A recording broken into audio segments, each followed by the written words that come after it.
อากาศดีแห้งทุกคนเนาะศุกร์เสาร์อาทิตย์ที่ผ่านมาเนาะได้ไปเปิดบูธอยู่ที่เมืองสตอมเลกรัฐไอโอวาเนาะคือแบบโอ้โหเป็นงานบุญพระเวทเนาะปีนี้เพิ่นจัดใหญ่เลยทีเดียวเนาะทุกคนก็เป็นปีที่2ที่ว่าได้ไปร่วมงานบุญพระเวทไปเปิดบูธโชว์อาหารลาวเฮาเนาะที่ว่าได้เฮ็ดเองเนาะเป็นงานโฮมเมดเนาะบ่ได้ซื้อจากห้านเอเชียบ่ได้สั่งจากอาหารใดมาขายเด้อเนาะได้เฮ็ดเองทั้งหมดเนาะตำบักฮอกมักฮุงน้ำบาโบน้ำสมูทตี้เนาะลูกๆอยากขายได้กันเลยว่าจัดให้เนาะแล้วก็ภายในงานก็มีบักไม้สดคือได้กินบักลำไยสดคือดีใจสุดคือว่าแหละเนาะคนมักกินเนาะแล้วก็พวกเอื้อยๆโอ้ยพากันตัดสุดงามแท้งานวานเนาะในงานบุญพระเวทของเมืองสตอมเลกรัฐไอโอวาเนาะเพิ่นมีขบวนแห่พระเวทเข้าเมืองโอ้โห8ขบวนเลยทีเดียวเนาะเป็นอีหยังที่แบบโอ้โหตะการตาเลยเนาะดาก็บ่เคยเห็นมาก่อนเนาะคือได้เห็นในมือนั่นแหละเนาะคืองานน่ะมวนแท้มวนว่าคนหลายแท้หลายว่าเลยทุกคนเนาะแม่นผู้ใดที่ว่าบ่ได้ไปนะถือว่าพลาดดาบอกแล้วเนาะ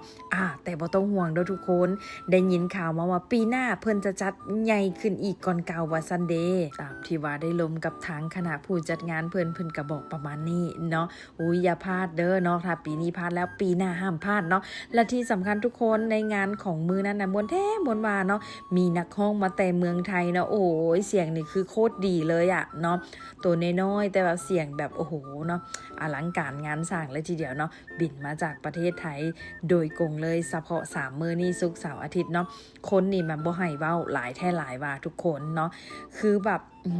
เปิดเพลงกันแบบว่ามีแต่เพลงมวนๆมันๆด่ากับหวายขายเครื่องไปน้ำเต้นไปน้ำเลยจะเนาะทั้งมวนทั้งฮ้อนเนาะเบิ่งพวกขบวนแห่ก็พอแล้วเนาะมีแต่คนจับคักๆเลยเนาะพวกอ้ายทั้งหลายเนาะก็พากันมาแห่พระเวทเข้าเมืองเนาะก็คือว่าแหละเนาะการเฮ็ดบุญบ่ฮอดบ่ถึงก็บ่ได้มาเนาะอันนี้ทุกคนที่มาแม่นคนที่ว่ามีบุญกุศลบุญฮอดบุญถึงจึงได้มาร่วมในขบวนเนาะคือได้ก็เก็บภาพงามๆเนาะจากเมืองสตอมเลกรัฐไอโอวามาให้ทุกคนได้เบิ่งนํกันเนาะว่าฮีตของประเพณีลาวเฮาเนาะสืบทอดกันมาแต่ดุนนั้นถึงว่าเฮาสิอยู่เมืองนอกเมืองนาก็ตามเนาะเพิ่นก็ยังจัดปกติได้ทุกคนเนาะงานนี้นี่บอกได้เลยว่าโอ้ยเนาะตาการตาเบาแล้วเบาอีกคือแบบเนาะต้องขอบใจคณะที่กรรมการที่ว่าเพิ่นจัดงานเนาะโอ้โหได้ดีเลยทีเดียวทุกคนเนาะแม่ค้าเซาขายก็เกือบ30กว่าห้านเนาะเพิ่นก็แบบว่าเทคแคร์ซัพพอร์ตแม่ค้าดีเนาะน้ำไฟบ่ให้ตกบ่ให้ขาดเลยเนาะต้องขอบมกขอบใจคนน่ะหลายแท้หลายว่าเนาะแหงแรงแหงคำคนแหงลังมาเด้อทุกคนเนาะคนแบบว่าให้การแบบว่าจังไหน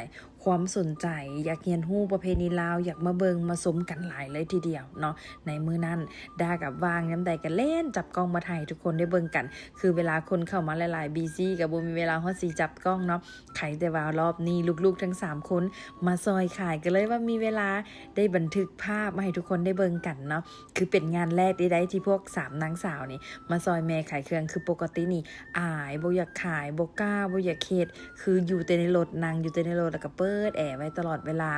ฮอดนี่ก็คือแบบว่ามาซอยแม่ดาก็เก็บภาพไว้เนาะเห็นลูกมาซอยแล้วก็ดีใจดาก็จึงมีเวลาจับโทรศัพท์มาถ่ายภาพให้ทุกคนได้เบิ่งกันว่าคนหลายอีหลีทุกคนสำหรับบุญพระเวทเนาะศุกร์เสาร์อาทิตย์ที่ผ่านมาอยู่ที่เมืองสตอมเลกรัฐไอโอวาเนาะอันนี้คือตอนประมาณแบบว่า 18 โมงเนาะคนยังแบบแฮงเริ่มลังมาเลยทุกคนลังมาดึกๆแห้งหลายเลยทีเดียวเนาะคือแบบบ่อยากสาธยายเลยเนาะเพิ่นปิด12 โมงลำวงอะนะคนน่ะบ่อยากกลับบ่อยากเมื่อฮ้องเอาอีกย้อนแหละแบบคือว่าง่ายๆซะอันเพิ่นปิดลำวงแล้วเนาะเพิ่นให้ฮอดแต่12 โมงบ่ให้กายนั้นยังบ่ยอมเมื่อเพิ่นจะจนแบบว่าซ้ำเพลงนี้เพลงสุดท้ายเพิ่นน่ะโอ๊ยความว่าม่วนยังว่าเป็นตาหัวยังว่าโอ๊ยเนาะคนน่ะมาแต่ใส่หลายแท้หลายว่าด่าก็จนแบบเพลียแอกแรกเลยเนาะลูกๆก็เนาะมวนกันอย่างใหญ่เนาะแล้วก็กลับบ้านด้วยความปลอดภัยเนาะต้องขอบมกขอบใจทางคณะกรรมการเมืองซอมเล็กรัฐไอวาอีกทีนึงที่ให้เกียรติดาไปเปิดบูธเด้อแล้วเจอกันใหม่ปีหน้าเด้อ